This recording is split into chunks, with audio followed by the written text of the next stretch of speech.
పెట్టేటటువంటి అద్దములో చూసుకున్నట్ట. అంత పొంగిపోతాట. పరమశివుడి యొక్క మంటపానికి అభిషేకం, ఆయనంటే భయం, జాగ్రత్తగా ఉంటాడు. తను అనుగ్రహించాడు. నెత్తి మీద పెట్టుకున్నవాడు కాబట్టి ఆయన నెత్తి మీదే అభిషేకం చేస్తుంటాడు గుడి మీద.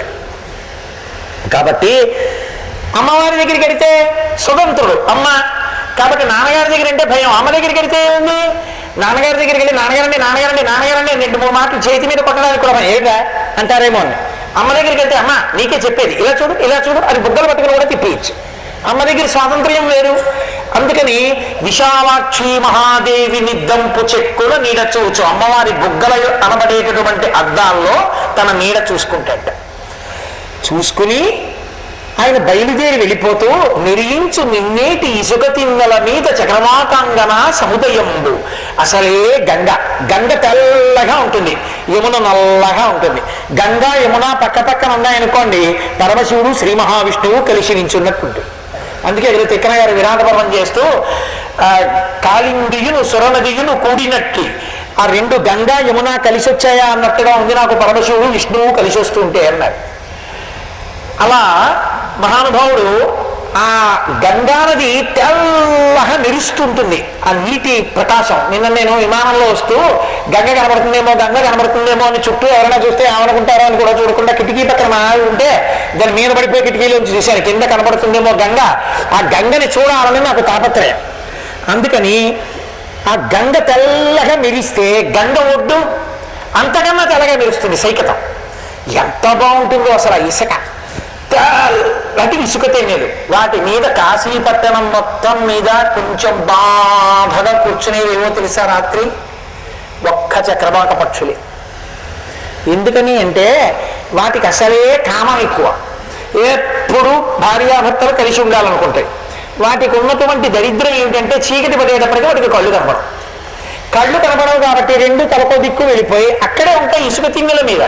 అక్కడే మగ చక్రవాకం ఉంటుంది, ఇక్కడేమో ఆడపక్షి ఉంటుంది. కానీ దానికి ఇది కనపడదు, దీనికి ఇది కనపడదు. దానికోసం ఇది, దీనికోసం అది బెంగెట్టు కూర్చుంటాయి. వీటి బెంగ ఎప్పుడు తీరుతుందంటే సూర్యకిరణాలు పడతాయి. అందుకే తిక్కన గారు మహాభారతం చేస్తూ నీరజాకరములు నిష్టయై చేసిన భవ్య తపంబు ఫలమనంగా జనసముఖాకి నందిత చక్రయుగ్మకంబుల ఎనురావంపు బ్రువనంగా హరిహర బ్రహ్మ మహానుభావంబులు ఒక్కటింగాగ గరగిన గట్టియనగా అతుల వేదత్రయలతికాచయము పెరుబందం పుట్టెడు మూల కందమనగా అఖిల జగముల కంజరయగుచు జన సమాజ కరపుట హృదయ సరోజములకు ముగుల నంబును జుంభనంబును నచ్చి భావబింబంబు పూర్వాద్రిపై విలింగే అన్నారు. ఆ చక్రవాక పక్షుల యొక్క బెంగ తీరిపోతుంది ఆ సూర్య భగవానుడు వచ్చేటప్పటికి. చంద్రుడు వచ్చేటప్పటికి వాటికి బెంగ వస్తుంది.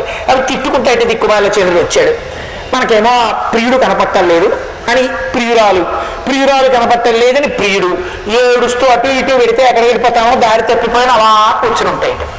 ఆయన వెళ్ళిపోతూ ఓసారి ఆ తెల్లటి ఇసుక తిన్నెల మీద కూర్చున్న చక్రవాక పక్షుల్ని చూసి, నన్ను తిట్టకండి, నాలో ఏముంది, నా తప్పు కాదు, నేను జిల్లేరాకు మీద పడితే రాలిపోతుంది, ఇంకో చెట్టు మీద పడితే వృద్ధి చెందుతుంది, నాదా తప్పు అని. చెట్టు యొక్క తప్పు, మీ ఉపాధికి ఉన్న దోషం, నేను వస్తే మీకు కనబడదు, మీ కర్మ, నేనేం చేయను.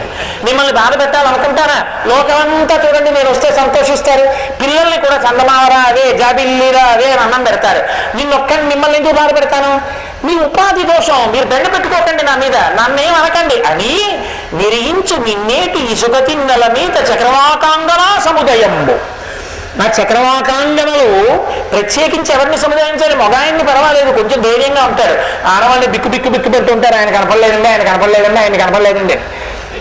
అందుకని చక్రవాకాంగనలు ఆ ఆడపక్షుల దగ్గరికి వెళ్ళి తన కిరణములతో తన చేతులతో ముట్టుకుని, ఏం దండబెట్టుకోకండి, నేను వెళ్ళిపోతున్నాను కదా, నేను ఇంకొంచెం చూడాలంటే సూర్యుడు వచ్చేస్తారు, మీకు కనపడుతుంది, నన్ను ఏం తిట్టుకోకండి, ప్లీజ్ ఏమనుకోకండి అని కాసేపు వాటికి సముదాయించి వెళ్ళిపోతాట.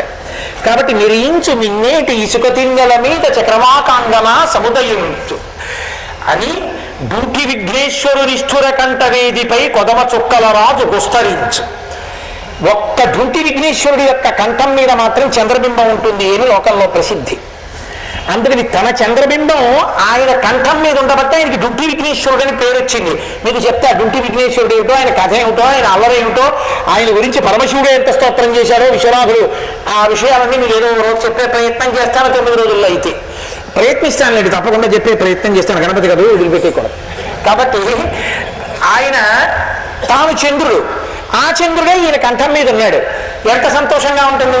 ఏదో నేనే నా ప్రతిబింబాన్ని నిలువుటద్దంలో చూసుకుని ఇలా ఇలా అనుకున్నట్టు నేనే ఆయన కంఠం మీద ఉన్నాను అనుకుని మురిసిపోయి ఆ చంద్రుట్ట ఓసారి ఇలా చూసి ఆయన్ని చూస్తే ఓ నాంశే అక్కడ ఉందని సంతోషంగా అలా చూసుకుని వెళ్ళిపోతాడు. కొదమ చుక్కల రాకు విస్తరించు డుంటి గణపతి కంఠం మీద ఉన్న చంద్రబింబాన్ని పలకరించి ముందుకెడతాడు. అలా వెళ్ళిపోతుంటే కాయు వెన్నెల ఆనందకాననమున, ఆనందకాననం అసలే ఇది. ఈ కాశీపట్టణం ఆనందకాననంలో కాయు వెన్నెలలు కురిపిస్తట్టలాగా. మన అదృష్టం అండి, మనం కార్తీక మాస శుక్లపక్షంలో వచ్చాం, ఇప్పుడు బయటికి వెళ్ళి అనుభవించవచ్చు ఆ వెన్నెలని, ఆ చంద్రుడు వెళ్ళడాన్ని అనుభవించవచ్చు. కాబట్టి కాయు వెన్నెల ఆనంద కాననమున కాలభైరవు దంస్ట్రకుడాలు కొలుపు. కాలభైరవుడు ఈ పట్టణానికి అంతటికీ కూడా మహానుభావుడు, కాపలాదార్. ఆయన యొక్క కోర చూస్తే హడిలిపోతారు. ఆయన పేరే భైరవుడు. భై అని అరుస్తాడు కాబట్టి, భై అన్న రవం ఉన్నవాడు కాబట్టి ఆయన ఇంకో పేరు పెట్టల, భైరవుడు అంతే. అందుకే కాశీ వెళ్ళి ఇంటికి వెళ్ళిపోయిన తర్వాత గంగ పూజ చేసి కాలభైరవుడికి గారెలమాల అయ్యిందని చెప్పి, గారెలమాల అంటే మాంసం పెట్టాలి, మాంసానికి బదులుగా మినుము, అందుకని గారెల గంటోటి తీసుకొచ్చి ఓ కుక్కని తీసుకొచ్చి దాన్ని వెళ్ళ వేస్తాడు. కుక్కకి భైరవుడికి సంబంధం ఏంటండి అంటే భౌ అని అరుస్తుంది, అందుకని కాలభైరవుడికి అది సంకేతం. పైగా ఇక్కడ జీవుడి శరీరాన్ని విడిచిపెట్టినప్పుడు మొట్టమొదట ఆ కుక్కే కనపడుతుంది. పాపం చేసిన వాడైతే తరిమితే దిక్కు తెన్ను లేక పరిగెత్తి అగ్నిహోత్రంతో ఉన్న జ్వాలలు ఉన్న ద్వారంలోంచి యమలోకంలోకి వెళ్తాడు. ఎవరు కార్తీక శుద్ధ పౌర్ణమి నాడు జ్వాలాతోరణం కింద పరమశివుడితో కలిసి వెళ్ళారో వాళ్ళు యమసదనంలోని అగ్నిజ్వాలల కింద నుంచి వెళ్ళారు. కారణం ఏమి అంటే కాలభైరవుడు పరమేశ్వర స్వరూపం. ఆయన దంస్ట్ర, ఆయన కోర స్పష్టంగా కనబడింది అనుకోండి, హడిలిపోతారు పాపులు. అందుకని పాపం ఉన్న వాళ్ళని భయపెట్టడానికి చంద్రుడు అలా వెళ్ళిపోతూ తన వెన్నెల ఆయన కోర మీద పడేటట్టు చేసి, ఆయన కోర కాంతితో కనపడేటట్టు సారి చేసి, తస్మాత్ జాగ్రత్త. మా స్వామి పరమశివుని యొక్క అనుగ్రహం ఉన్న వాళ్ళే ఇక్కడ ఉండగలరు తప్ప లేని వాళ్ళు ఇక్కడ ఉండలేరని చెప్పడానికి ఒకసారి కాలభైరవు దంస్ట్రకు గాలు కొలుపు. విధుడు వారాణసి సోమవీధి చెక్కి, ఆ చంద్రుట్ట ఈ వారణాసి పట్టణంలో ఉన్నటువంటి సోమవీధి నుంచి వెళ్ళేటప్పుడు చంద్రుడు వెళ్ళవలసిన పథంలో వెళ్ళిపోతూ మిగిలిన వాళ్ళు చంద్రుడిని చూసి పొంగిపోతే ఆయన వారాణసి పట్టణం నుంచి వెళ్ళేటప్పుడు ఆయన పొంగిపోతాడు. ఇవన్నీ చేసుకుంటూ విధుడు వారాణసి సోమవీధి చెక్కి అభ్రఘంటాపదంబున అరుగునప్పుడు ఆకాశంలో వెడుతూ చంద్రుడు మురిసిపోయే పట్టణం కాశీపట్టణం. చంద్రుణ్ణి చూసి మిగిలిన చోట్ల మనం మురిసిపోతే చంద్రుడు మురిసిపోతాడు కాశీపట్టణం మీద ప్రయాణం చేస్తూ. అంత గొప్ప పట్టణం కాశీపట్టణం. కాశీపట్టణంలో విశ్వనాథలింగం ఎంత గొప్పదో అంత గొప్ప లింగం మళ్ళీ స్మరణ చేత మోక్షముని ఇవ్వగలిగినటువంటి లింగం కేదారేశ్వర లింగం. కేదారేశ్వరుణ్ణి ప్రతిరోజు నిద్ర లేవగానే ఒకసారి ప్రాతకాలమునందు మళ్ళీ ప్రదోషకాలమునందు అలవాటుగా చేసుకుని ఓం కేదారేశ్వరాయ నమః 2 మాటలు రోజుకంతే, ఉదయం సాయంకాలం ఉభయ సంఖ్యలో ఎంతో అన్నాడు అనుకోండి, వారికి మోక్షం ఇచ్చేస్తానన్నాడు. అందుకే హిమాలయాల్లో ఉన్న కేదారేశ్వరుడు కన్నా కాశీపట్టణంలో ఉన్న కేదారేశ్వరుడు చాలా ఉదారుడు. పైగా అక్కడే గౌరీ కుండ ఉంది. కేదారేశ్వరుడి యొక్క దర్శనానికి ఒక నియమం ఉంది. కేదారేశ్వరుడి దగ్గరికి వెడితే చాలు కోరికలు తీరుతాయి, అనుగ్రహాన్ని పొందేస్తారు. కానీ ఎలా వెళ్ళాలి అంటే ప్రాతకాలమునందు మర్చుడు హరత్ పాపాభిదానము హరత్ శ్రోత పూర్వమునందు మునింగి మహాజ్యోతిర్మయంబు మునిధ్యాతవ్యంబు శాశ్వతంబైన కేదారేశ్వరలింగంబు సంప్రీతించేరి భజించి బడయుం సంప్రీతి కామ్యార్థ సిద్ధార్థుల. తెల్లవారుజామున వెళ్ళాలి. వెళ్ళి కేదారేశ్వర లింగాన్ని దర్శనం చేసే ముందు గంగానదిలో స్నానం చేసి కేదారేశ్వర లింగం దగ్గరికి వెళ్ళి అభిషేకం చేసేటప్పుడు ఓంకారేశ్వర లింగం అని ఇక్కడే కాశీపట్టణంలో బ్రహ్మగారు తపస్సు చేశారు. తపస్సు చేస్తే అకార ఉకార మకారములతో 3 లోకములకు 3 మూర్తులకు 3 కాలములకు మూలమైన భేదముగుచు తుదిక భేదమయ్యొప్పారు బ్రహ్మమనగనీవే పాలనయన అని అకార ఉకార మకారముల చేత బ్రహ్మ విష్ణు శివస్వరూపములుగా సమీకృతమై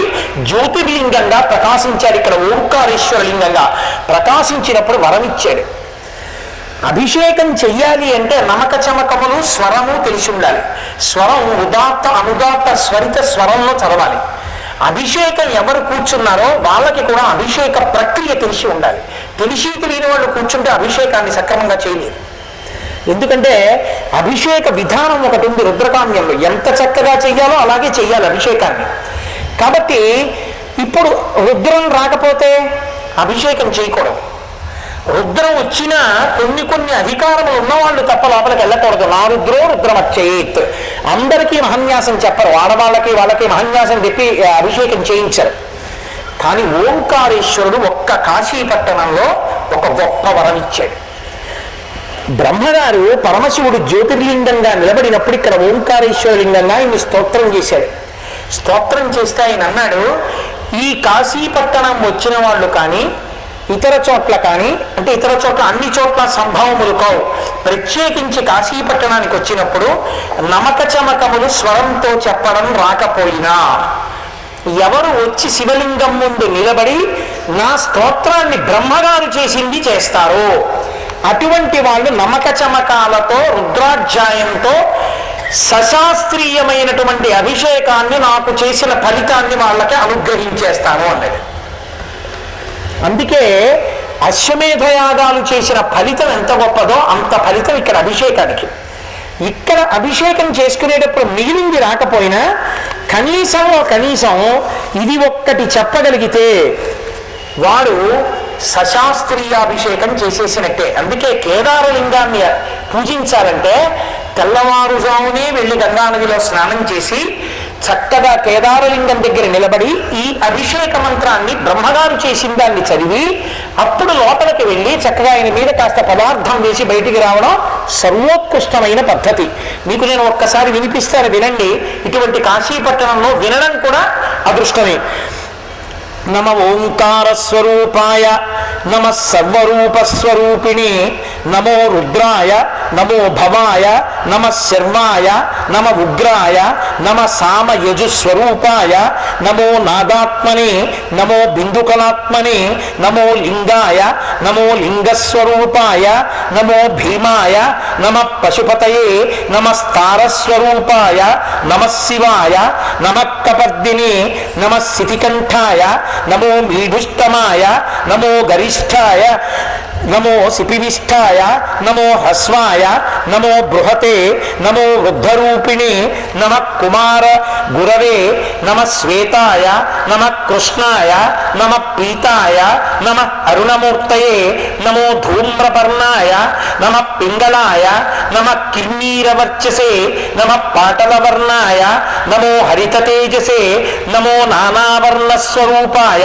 నమో వర్ణపతయే నమ స్వరరూపాయ నమో వ్యంజన రూపిణి నమ ఉదాత్తానుదాత్త స్వరిత రూపాయ నమో హ్రస్వ దీర్ఘ పృత విసర్గాత్మనే నమో అనుస్వార స్వరూపాయ నమ సానునాసికాయ నమో నిరనునాసికాయ నమో దంత్యాయ నమో స్థాలవ్యాయ నమ ఓష్ట్యాయ నమ ఉరస్యాయ నమ ఉష్ణస్వరూపాయ నమో అంతస్థాయ నమ పినాకిని నమో నిషాదాయ నమో నిషాదపతయే నమస్తారాయ నమో మంద్రాయ నమో మధ్యమాయ నమో ఘోరాయ నమో ఘోరమూర్తయే నమస్థానస్వరూపాయ నమో మూర్ఛనాస్వరూపాయ నమ స్థాయి సంచార స్వరూపాయ నమో లాస్య తాండవ జన్మనే నమ స్త్రైల్యత్రిక స్వరూపాయ నమ స్థూలాయ నమ సూక్ష్మాయ నమో అదృశ్యాయ నమో